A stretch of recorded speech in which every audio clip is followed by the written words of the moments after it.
have a lot to talk about. Michigan CEOs, business leaders talking about stepping up to the plate. But first, service in difficult times. During this tough economy, a lot of people have been discussing about what is the fate of organizations who are dedicated to serving the underprivileged, the mass underclass that we talk about. Are they getting funding? How are they surviving in this economy? Well, what we did was to go out and look for two organizations who are really helping to transform our community. The Detroit Rescue Mission, headed by Dr. Chad Audi, and the Neighborhood Service Organization, headed by Sheila Clay. Thank you very much for coming on the center stage. Thank you for having me. The obvious question is, the economy is tough. A lot of people are saying, well, foundations are cutting back. How are you two faring in this economy with your organizations? We've had budget reductions from government and from other organizations who also received a cut, who were funding us. They cut. We're losing some of our programs, and we are reaching out to the foundation community who has not traditionally funded NSO. Some have, some haven't, but we're reaching out to them and asking them to step up and to help those organizations, because we have to continue to take care of the people in this region. We can't just let that go. So everyone has to step up now. So we are going to them. Dr. Audi? Well, with this bad economy, as you know, the services is needed much more than before. And as Sheila said, the funding is being cut over and over every day.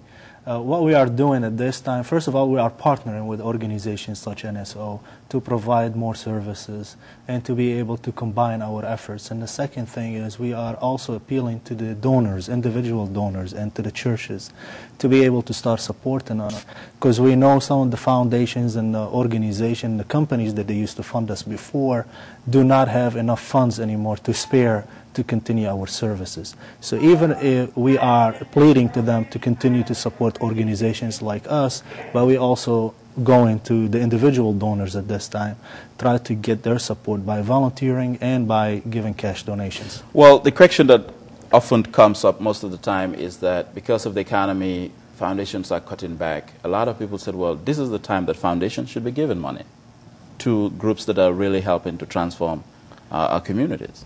Well, I think foundations are really looking at their focus and what their priorities were in the past, and maybe doing some restructuring of those priorities because of what's going on. But they have been hit with the economy also, and they don't have all the resources that they used to have. So their giving is becoming much more targeted. So I agree with Chad that because of that, because of what's happening with our state budget, which is impacting both of us, donors are extremely important. Can you explain a little bit in terms of how the state budget impacts what you do? NSO has very large mental health funding. Okay. That's a major part of our program organization. So the Department of Community Health and Medicaid directly impact our ability to do services. We already had to do budget cuts last year because of cuts. I also am funded by the Michigan Department of Education, and we all know what is happening there. News came out yesterday, and I have one of the early childhood programs, which I'm not sure whether we will be funded when we go into finish up this fiscal year, in addition to programs like Detroit Area Agency on Aging that funds my program for grandparents raising grandchildren. They received a budget cut. They cut out all intergenerational care programs, so my program will end next Wednesday because of that. So it is coming from everywhere. Same with the Detroit Rescue Mission Ministries. You know, we address homeless and we address people who have drugs and alcohol problems. And cutting the funds of the mental health and cutting the funds of substance abuse treatment, which has been coming through the state budget, affect our services directly. And we will not be able to provide quality services to the people who are drug and alcohol, do have some substance abuse problems, and preventing them from becoming homeless in the first place. So, and the people who are homeless because of some mental illness or because of substance abuse problems, cutting the state budget affecting the service that we are providing to those guys. So, and education, which is very important. I agree with you. You can't just cut education and talk about reconstructing the life of the people who are being lost. You can't. So we have been talking, and we have been lobbying, and we have been talking, all of us, to talk about restoring the budget in the area that's most needed. At the end of the day, and that leads me to my next question, because I think that is what people are saying. Okay, well, it's good to balance the budget because we're in tough economic times, but again, how do you balance it at the same time preserving the areas that are most really needed? Well, number one, the people, every day now we're seeing people being affected by the bad economy. And they're becoming homeless, and they're coming to the shelters, and they're becoming drug addicted and alcohol addicted. The investment should be at this level. The people who are coming to our doors are not bums, are not stupid, are not bad people. They're people been put in bad circumstances, and we need to help them go back on their feet. And that's a great investment for the state, because if they would allow us to work directly and rebuild on their life and make them a productive citizen, taxpayer persons, that would be a great investment for the state.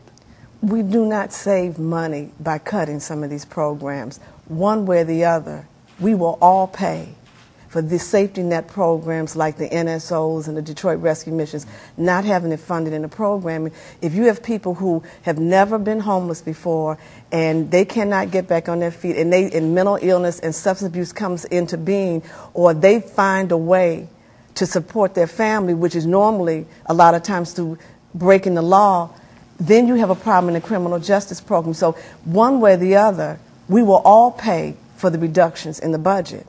You know, and you raised some very interesting points, because, yes, I mean, we'll pay about, what, $20,000 to $20-something thousand to incarcerate one individual.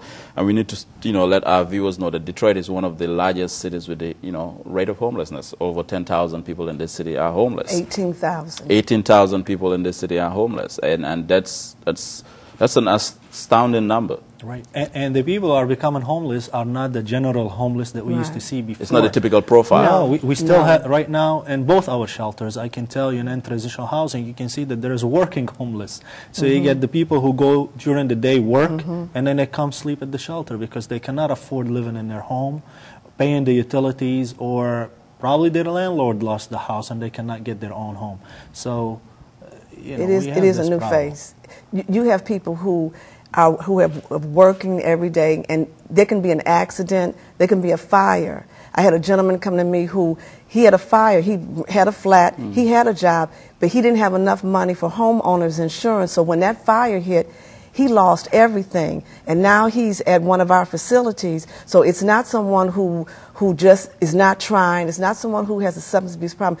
These are hard-working people who have fallen on bad times. Right. And we have to find a way. We do not want them to be chronically homeless. These are the people you need to rapidly get them rehoused before other issues start erupting in their lives. So we have to take care of and we hope that Lansing is listening to this message. But another important thing here is, aside from our elected officials and what they do and what they're doing towards the budget and how it's affecting what you do, what kind of community support, what kind of outreach are you doing out there to get support from the community to make sure that, you know, NSO and DREAM do not disappear? Well, number one, we are asking people to come and volunteer. We are asking people to give financial support. Money is not, if somebody doesn't, we do understand that people, some of them, they are hit by the economy and they cannot support financially. We do take in-kind donations. We do take volunteers.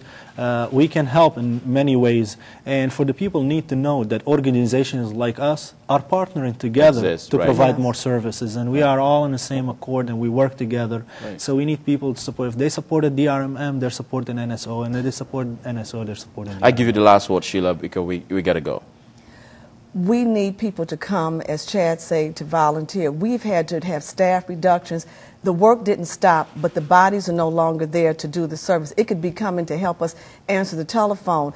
If I have somebody there to help do that, that position cost me more than if you gave me $100. Right. But the donations help us with food, with clothing, with transportation for the people that we serve. So there are a lot of ways the community can help us. And we definitely want to appeal here on this program that Detroit Rescue Mission and Neighborhood Service Organization are very important organizations that are helping to deal with this mass underclass that we have out here, and they definitely deserve the support of every honest men and women. Thank you very much for coming on Center Stage. Thank you very much. We'll be right back. When we come back, we will talk to Michigan business leaders. And in fact, we will ask them about what they're doing to help groups like NSO and Detroit Rescue Mission. Stay tuned. You're watching Center Stage on WADL TV 38, Detroit's urban TV station.